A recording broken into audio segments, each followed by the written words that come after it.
Friends, our readings are particularly challenging this evening. It's yet another reminder of the power of Lent, a time when we should be really critically examining our own lives to see what it is we're doing, what we're watching, what we're saying, indeed what we're thinking, that is costing our closeness with the Lord. What do I really need to begin to let go in my life so that it doesn't cost me my citizenship of heaven? In short, everybody, Lent is very much a spiritual boot camp where the basics of the faith are very much laid out before us all in clear and in some cases very stark terms by the Lord. And I think we would do well to pay attention to what he's saying to us. And this evening we're very much giving a warning that sin, both physically and indeed interiorly, has serious consequences to what happens to us when we die. I know, friends, it's very unpopular for priests to preach in sin nowadays because apparently the prevailing notion is that we're all going to go to heaven anyway, regardless of what we do in life.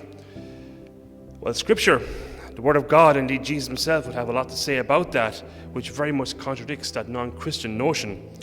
And any priest worth his salt who takes his role as a spiritual shepherd seriously would never ignore the blatant reality of how dangerous sin really is to us. It has real world and spiritual consequences. Jesus this evening, he's been very clear that while you and I are alive here and now on this good earth, we have time to set things right. Either offer forgiveness to somebody who's hurt us in the past, or indeed look for forgiveness for someone who has wronged us, or to seek it for our own failings. As Jesus says, while we still have time. And that course goes as well for our sins against God too, not just against people. I've been going to confession every week for the past couple of weeks myself. First of all, 3 reasons. 1, I'm a sinner.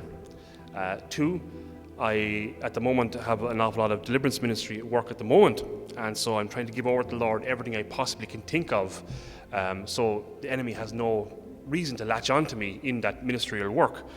And thirdly, I have found, friends, the more I use confession, the more I gain joy and hope, the more I grow in holiness, that I can grow with an interior integrity, that when we grow with interior discipline and integrity, that always emerges on the outside as virtue or indeed honor.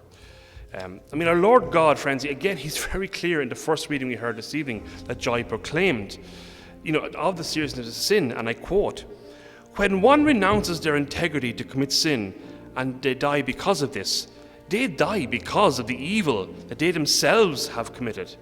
When the sinner renounces sin to become a law-abiding, which is God's laws, they deserve to live.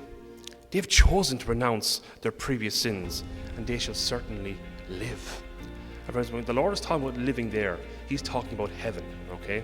The fullness of life. So again, what Jesus says this evening is very important. Our virtue should not be as shallow as the Pharisees and the scribes in the Gospels. In other words, don't just let the outward sign be the only examination you do in your life.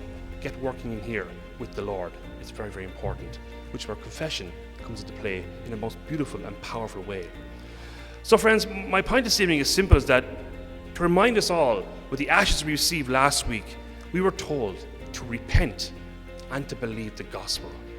We would be wise to take that seriously.